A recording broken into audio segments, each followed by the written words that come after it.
Thomas, welcome. It's great to have you here. It's great to finally meet you. We've been going through your team for a few weeks, and I've been really looking forward to this conversation. Maybe we could start with, I guess, a snapshot of what the business is today, and then we can kind of build into how you got to that. Okay, well, thanks very much, Callum, for spending time with me this morning.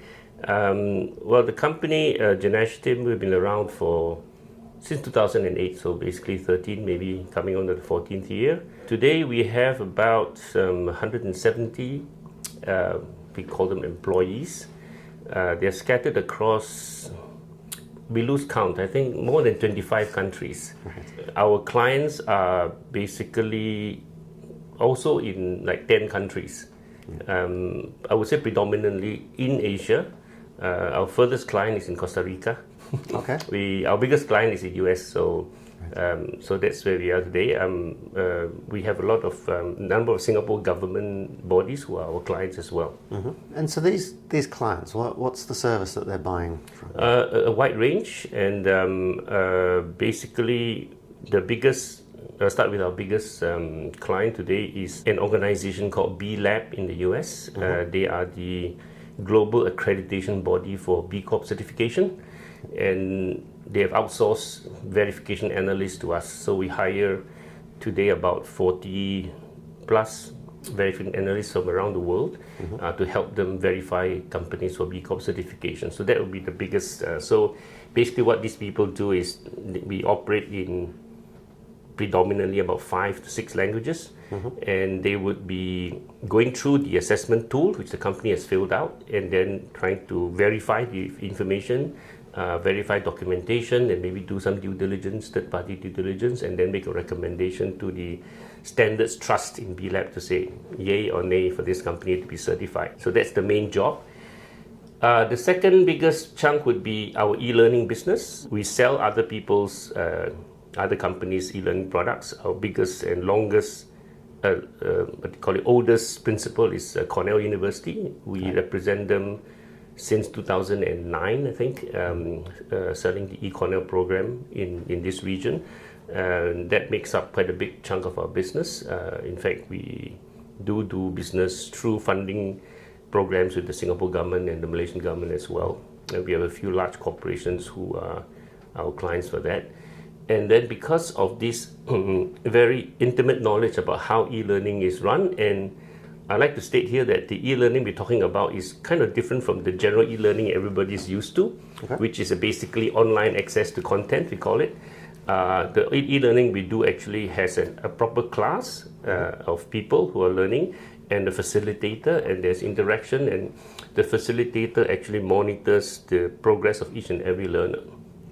So it's not like 10,000 people sign up for a MOOC.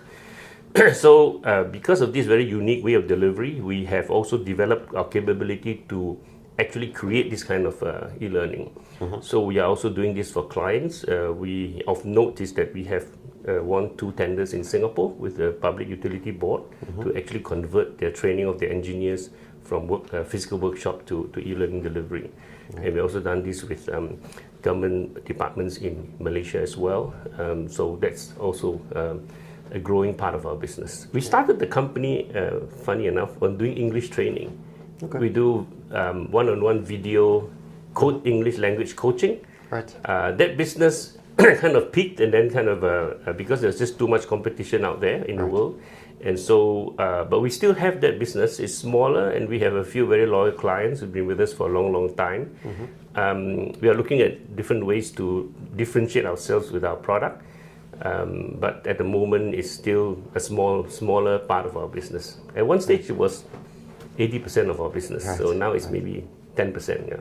Obviously, we work with a lot of small businesses around the world, and to have grown the business over the last 13, 14 years to 170 employees, with some of the biggest brands in the industry using you. B Corp, I know one of our companies is going through the accreditation process, so possibly cursing you under their breath. I know it's a very, very diligent process to go through, but a phenomenal organization. So congratulations on working with them.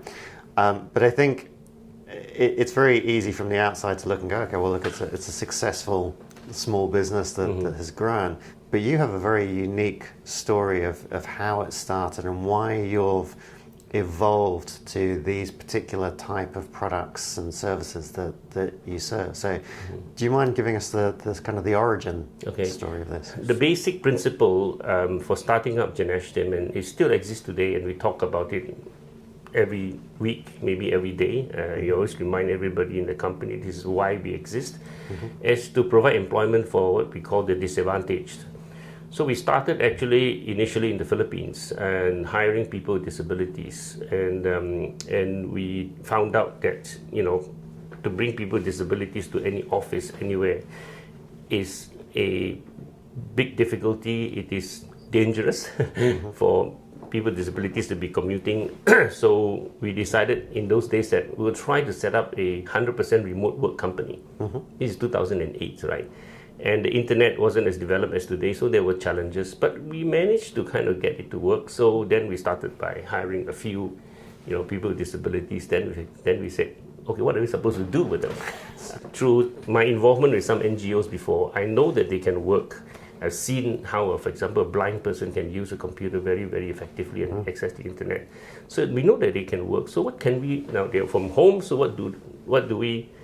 So because they're people with disabilities, they cannot commute, so they have to work from home. Because we work from home, we have to think about things that can be done on the internet. Yep. And so we had to, first of all, digitalize everything that we do. Our company was the first, I would say, cloud-based company, 100%. Right. And then secondly, we thought we would go into e-learning. Those are the early days of e-learning. And the reason why we decided on e-learning is because I was asked by a company who had an online MBA program to work out a strategy for the Philippines, because at that time I was still based in Manila. And so when I give them some advice, I looked at their product, I thought, this is interesting, we could do this, right? So looking back now, it was the right decision, but it was probably a decision that's about 7 years too early. Right. So we struggled like hell, to try to promote e-learning in those days. And then from there, we then look at what other things that we can do. So basically, if you go back to, if I may quote Simon Sinek with his why, so the why is you want to hire people and provide employment for them because they're disadvantaged. So we have to do everything remotely, so everything is digitalized and everything. So what do we do? So anything that we can do for anybody remotely using computer and internet, we can do. Right. So because of that, we kind of evolved into different products, and we will have clients who buy our e-learning product, for example, and then said, hey, Thomas, I heard you guys can do web development. We need help with upgrading our website. And so we'll go into that. And then there's another client who's been with us for more than 10 years, then said, look, we need to develop our internal communications platform using Microsoft SharePoint and this and that. And could you do this for us? I said, yeah, sure. At that time, we just started to use SharePoint ourselves, but why not? So it went on, and we have a company in Singapore, which is the largest HR recruitment company in the world. They operate all over the world. And they needed IT support because they also work from home kind of a model. They needed remote IT support. So we've been providing our people to support their workers working in US, Europe, Australia, Hong Kong, wherever, from their homes with supporting their IT needs, right? And then the next thing was, they said, well, you've been doing this for us for so well, we're happy with you.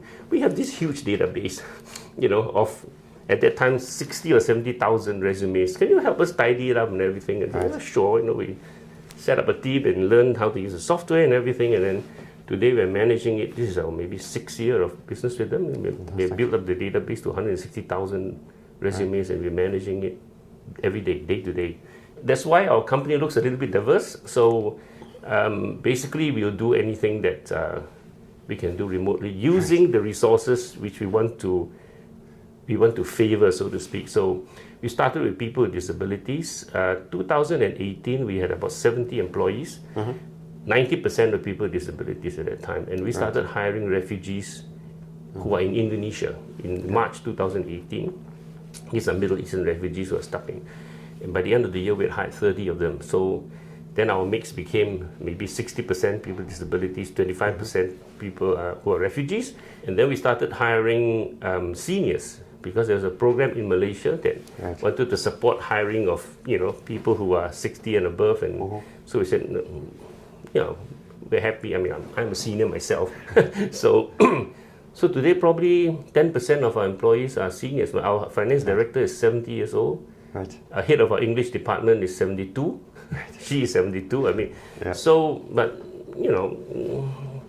they work well. I mean, Yeah. so not it doesn't work all the time. So hiring people with disabilities and other disadvantaged groups, some of them don't work out. Don't work out. So we are operating like a normal commercial operations. The only thing is that I suppose you can say we do have what we call the reverse discrimination, because Right. if you don't have any disadvantaged background, you have to are at the really back of the impress queue. you. Yeah. Look, an incredible story. And looking back now, it looks like that was great foresight and almost a strategic advantage that you've grown. And we'll touch on the impact of COVID had on the business later. But what was it that happened prior to making that decision that made you think, okay, I'm going to start a business? Okay. And because starting a business is so easy anyway, I'll make life easier for myself by only working with people who can't come to the office. What Okay, so we're going to go back thinking? a bit further, right? So I'm still a Malaysian. I carry a Malaysian passport, and originally from Penang, and I grew up in what I call a lower middle class family. My parents never owned their own home and never had any form of motorized transport. But by hook, by crook, by begging and stealing and borrowing, I managed to get my education, and then started working in the corporate world, and did very well there. And so I had 25 years working in basically two major corporations.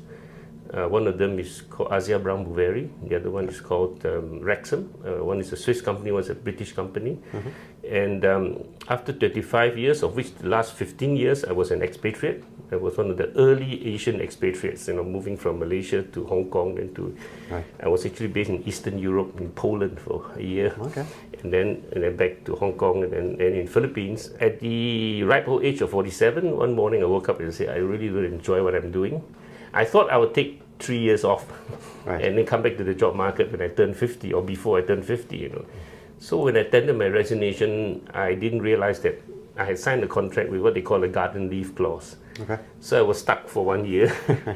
I tried to get out of it. I said, I'm basically going home to spend time with the family. I'm saying I wouldn't join any competitor. I wouldn't work for any other company. But no, you stay put. You can go home whenever you like, but when we call you, you have to be in Manila. And I think in 1 year they called me for 2 meetings. The clients called me for 2 meetings. Right. And during that time, I finally had to accept invitations to join NGO. So as a country manager for a big multinational in Philippines, I was invited to a lot of boards, and I said I never had time for this. And so finally I said I don't have excuse anymore. So I chose to join this computer school for the blind. Okay. And when I mentioned earlier how blind person could really, I had a competition with the guy, and he beat me to look for something on the internet. And I said, okay, so how many of you have been employed? So they had trained 500 blind people over 5 years.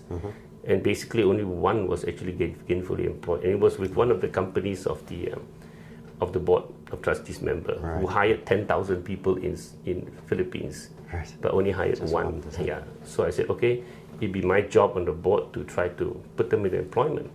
So of course I knew all the CEOs in town, the chambers of commerce. I was on the committees and all that. So it was quite easy to get appointments, and everyone would be impressed and call in their vice president for HR, vice president for this, to come and say, look, we need to do something and hire these people. But in any big corporation, these things don't really happen. And after spinning our wheels for about 2 years, I decided that this is not going to happen. Right. So I said, well, in that case, why don't we do it? Right? We believe so much in this. So at that time, 2008, global financial crisis, and basically I lost most of my savings.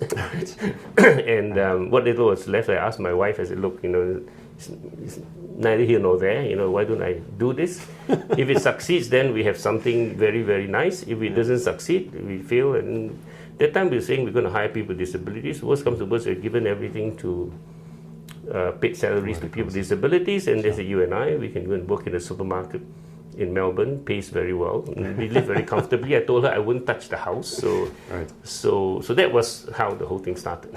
It sounds like an awful lot of conversations between entrepreneurs and their wives and entrepreneurs Absolutely. and their husbands. I always tell everybody, if there's one person who made this happen, that's my wife. Because if she had said no, and how many wives would actually say yes to some stupid, crazy idea like this, right?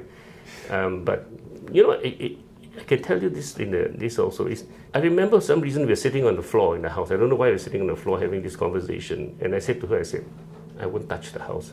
She looked around, she told me, we could move to a smaller house. Right. So that's the kind of support that I got. Otherwise, this thing wouldn't happen. That makes a huge difference. Cool. So you started the business primarily like many entrepreneurs because you saw a need and ultimately you created your own client in effect to solve that problem. Fast forward a few years. I mean, global financial crisis was challenging for most people. Fast forward a few years, and suddenly we had another global crisis, which was COVID. What was the impact on you and your business at that time? It was an incredible impact, but in the most positive way. Okay. So we had been struggling, making losses for about 6 or 7 years, and then for the next 4 or 5 years, we were basically mildly profitable. And then came COVID-19. And during COVID-19, our business just grew dramatically. Number one, because we had no disruption to our operations. Everybody was working remotely anyway for more than 10 years already. My only concern was our clients, whether any of them would go out of business. But fortunately, most of our clients were big companies and also government departments, so we didn't lose any clients. And then, of course, e-learning became, the norm. And then, of course, a lot of companies needed a bit more help in digitalization of everything. That's why this corporate communications job came about, and all these kind of things just we have so many requests for helping us digitalize this, digitalize that, because, and so I would say our business grew about, I think 2021, our revenues are 3 times our revenues in 2019. Fantastic. So this year we're probably looking at another 50 to 80% growth, and then it's very hard to predict in this environment. But the interesting thing is that in recent years, and also driven by COVID-19, is this whole area of ESG, environment, social impact, and governance. Because of what we are, we have become very much in that space, and we have been getting a lot of awards and recognition in that space. So when it came time for example, the Singapore Business Federation wanted to run a workshop for SMEs in Singapore to encourage them to look at incorporating ESG principles into how they run their business. So we actually tendered against major universities in Singapore and got the contract. So we've been running this now this is the 5th year. And then from there, we were asked by RAISE to help them with certifying social enterprise in Singapore, and then now we're doing it for ASEAN, and then eventually we are doing certification work for B-Lab Global. So this thing has just kind of taken off, and we are looking at getting more and more into this space of ESG, which is growing by leaps and bounds.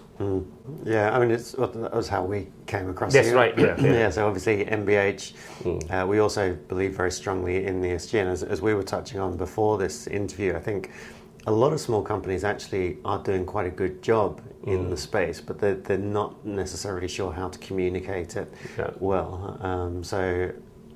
Certifications like B Corp and others are providing a useful service there to help articulate to the rest of the world. I guess one of the interesting things looking at that remote workforce that you had created, and our company also went remote about 5 or 6 years ago, primarily because we had a global workforce and global client base, and realized that somebody was always on the phone, either first thing in the morning or late at night, and it really didn't matter where they were.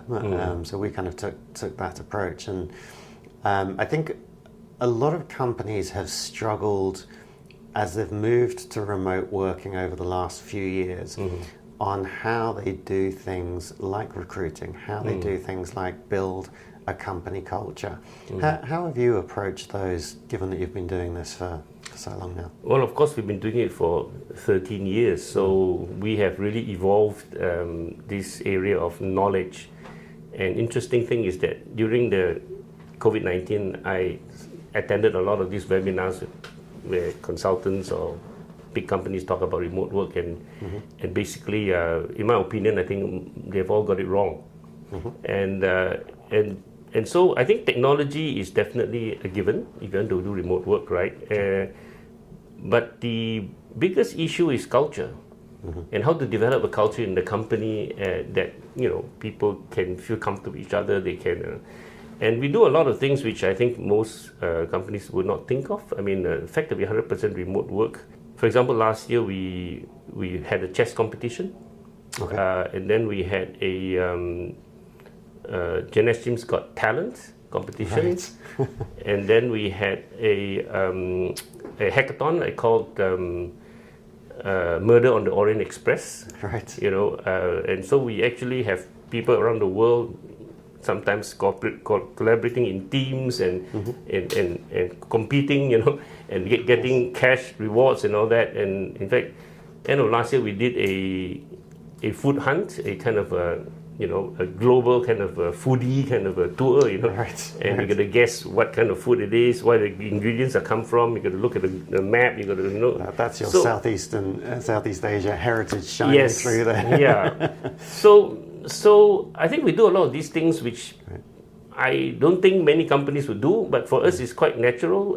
We have the other thing that we have is an award-winning tribal system. So we have a tribal system in the company where because each department would have their weekly department calls. They get together, talk about what's going on in the business, who has problems with doing what and all that. That's only to get to meet. But the thing is that to meet people in other departments, so it's kind of like becomes very transactional. I'm producing an invoice for the sales department, so so we said, okay, we set up these tribes. The tribes will be made up of people from different departments, and we created this whole. We put them to training, and we use a concept from the Young Presidents Organization, of which I've been a member for a long time, since 1999, called Forum. Right. Forum is a very, very strong kind of, it's like a cell group among CEOs kind of thing. So a lot of the training and principles and processes that we incorporated into our tribal system. So they get together, they talk about themselves, they talk about their family, they talk about work. And I encourage them to complain about work. Right. Because I want to know what difficulties everybody is facing on the ground.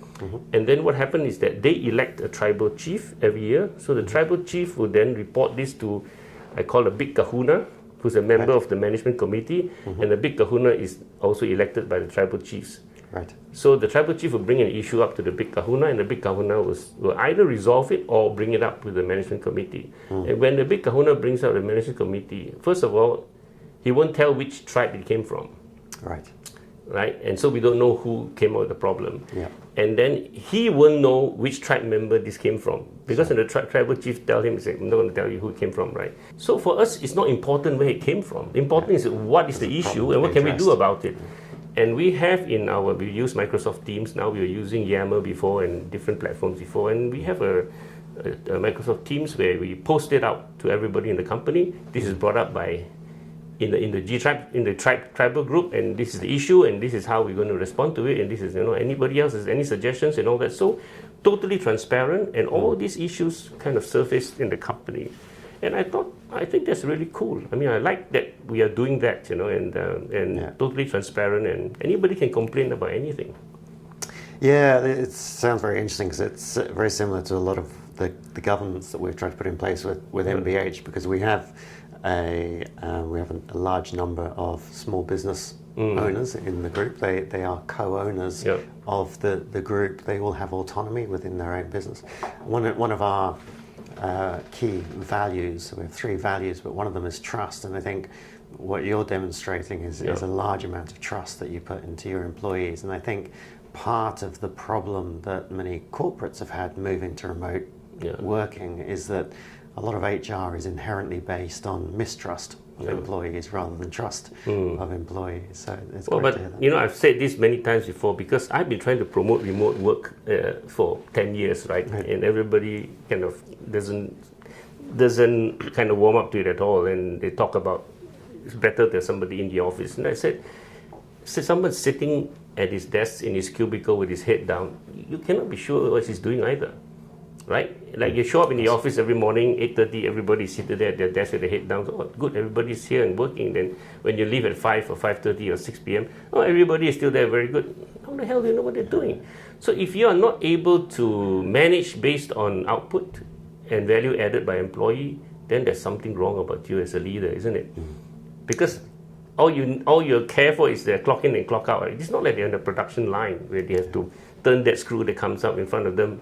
Otherwise they're not working. They're sitting in an office with the laptop, with the phones. They have access to the world. How do you know what they're doing? And I think that's very implicit. If you're an entrepreneur, you tend to think like that because your clients don't care how much time you put into it. They only care about the end result. And so therefore that thinking tends to get applied to our employees. You don't care where you work from or how long you work, as long as the work gets done. And that does tend to get, I think, lost in a lot of big corporates just because they're so far removed from the end customer or the end result. It's very interesting. Okay, so now in terms of the future for Genashtim, what does that look like? Since COVID-19 especially, we are preparing proposals like every other week, and we have two very large tenders still pending with Singapore government departments. So if we land any of them, it will probably double the size of the company. We have many proposals out there, and we don't know what's going to happen. So I believe that this company could scale. It's easy for us to scale because if we get a large job, we have to hire another 50 people. I mean, for the B-Lab project, I had this conversation with the co-founder. I remember the date. It was 15th of June, 2000 and last year. It was just last year, Last year. And the reason why I had this conversation with him because I was complaining, because we were representing B-Lab in Southeast Asia, and we were trying to entice companies to do the assessment and submit for certification. They were waiting for more than a year. Right. Because there's not enough people to pick up the thing. So the call started with a complaint, and then he explained why this happened and nobody forecasted correctly and all that. And I said, well, in that case, can we be part of the solution? They said, yeah, sure. I mean, we need people. It's Portuguese, French, and Spanish, and all that. I said, yeah, we already have people. These time zones, we have people already in Latin America, in Europe, in Africa. And I said, we can probably hire. So they wanted us to hire 25 people. And within 1 month. So within 1 month, we managed to actually shortlist 50 and put them through the initial training, and then from the training we shortlisted another, shortlisted half, and then they were deployed. So it was that kind of a speed and that kind of scale. So, and September they were deployed, and then by February they came back and said, can we increase the capacity by 80%? Right. So again, a couple of months later, we deployed another 20 people to it. So we can work at that speed because we can hire from anywhere. Yeah. And our processes, I think, are quite developed in the sense that we work around the clock. We have put in place this work-life integration policy where, unless we have to man a help desk for a client, everybody works whenever they want to. We don't have fixed times of work. We don't even, unless we need to clock hours for costing on a project or to submit to a client for reimbursement, we don't even care how many hours you work. In April, we even, copied Netflix in the take sum policies. So we have no limit to annual leave. Right. Yeah. And they said, because we hire people in different parts of the world, every country has different standards. We were scratching our heads about what policy should we have, right? Yeah. So I said to everybody, I said, there are 3 people you have to look after when you want to take leave. One is our clients, 2 is our principals. Without our principals, we probably can't survive. Yeah. And the third thing is your team members. You want to take half a year off. If your team members are happy with it, fine. And in fact, I told them, you don't have to think about your shareholders. Forget about your shareholders. It's basically I'm the shareholder. I said, I don't need you to think about me. I need to think about these three things, because when you think about these three things, everything else will work, right? So we come up with all this kind of thing, and hopefully the business people will feel motivated and connected and empowered, and the business can grow. We did exactly the same thing a few years ago. I realized that we weren't tracking when somebody worked late into the night to get a project done, or worked over the weekend to get a project done. So why were we tracking when they were away? It made no sense. So we did the same thing. And actually the challenge we had is that without having that holiday, that fixed holiday period, people stopped taking as much holiday. The concern is always that they're going to take too much holiday. Actually the opposite happened. So we ended up shutting down for a week in the summer and a week at the winter, excuse me, specifically to force them to take time off and disconnect. So that's interesting. Question now for people that are watching this and are hopefully inspired by the incredible business that you've built. How do they get involved, or who are the sort of the ideal targets that your clients that you're looking for? So if people are watching this and they want to put you in touch with prospective clients, how do they go about that? So if I may answer that question in a few parts, I think the first part would be something that you mentioned earlier in our earlier conversation about solving the headaches of our clients, right? So from the very beginning, my message to everybody who worked for the company was that we have no reputation. You're a bunch of cowboys. Most of you don't have any qualification. We have no track record. And so the only way that we can succeed in this business is to service the hell out of our clients. We really treat them like our own, and we assume their headaches. We make their business easier and all that. So that culture has really kind of been ingrained in our company, and we look after people very, very well. So basically, we can do anything that's digital. We have resources that we can tap. For example, we are running programs for the Singapore Business Federation where some of the topics need subject matter experts. So we bring in subject matter experts from anywhere in the world. So we run everything online, so it doesn't matter. So we can actually have access. And of course, I mentioned earlier that I'm a member of YPO, so I've got 30,000 CEOs around the world who I can approach.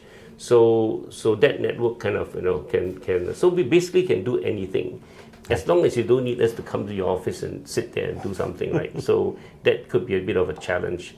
And I've always said in the past that if you want to see this kind of a doing good scale, hiring more people with disadvantage, so just give us business, try us out. We don't commit our clients to long-term contracts. In fact, if you don't like what we do, you can terminate our services anytime, and we sometimes even tell our client, if you don't like what we do, and we can pay you back what you paid us, because I don't want to be in the business to take money from people for not helping them out, right? So with that kind of mentality, we can basically do anything. But now in reality, we've grown the business. 2018 we had 70 people, now we are 170 and everything. And it's easy to say I can scale, right? But it takes a bit of time, and especially when we start to scale, we cannot keep the percentage of the disadvantage. So right now, because of the fast track hiring for B-Lab, our disadvantaged group has dropped from initially 90% to now about maybe 55 to 60%.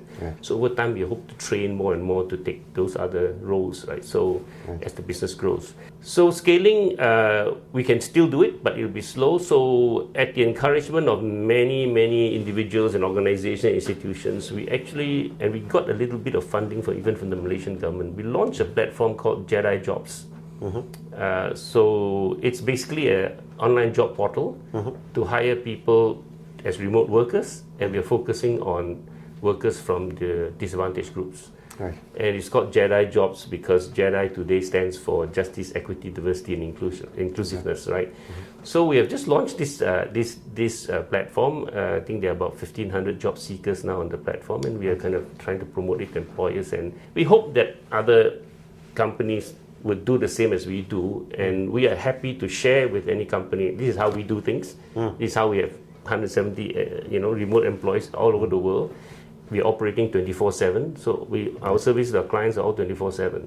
Not because we ask people to work graveyard shift. In fact, I got a rule that we do not put people on graveyard shift, but because we have people around the world. So I think that this new norm, the realization that remote work does work, and when remote work works, then where the remote worker is doesn't really matter. Yeah. And that opens up the opportunity then to target those disadvantaged groups, which are probably more desperate to work and probably more loyal and prepared to learn and prepared to develop themselves and all that. And that's the experience which we have been getting today. My whole team is run by management. Team is mostly people who started with us 10, 11 years ago with absolutely nothing. Yeah, that's awesome. The head of my chief technical officer, Ryan, he's based in southern part of Manila.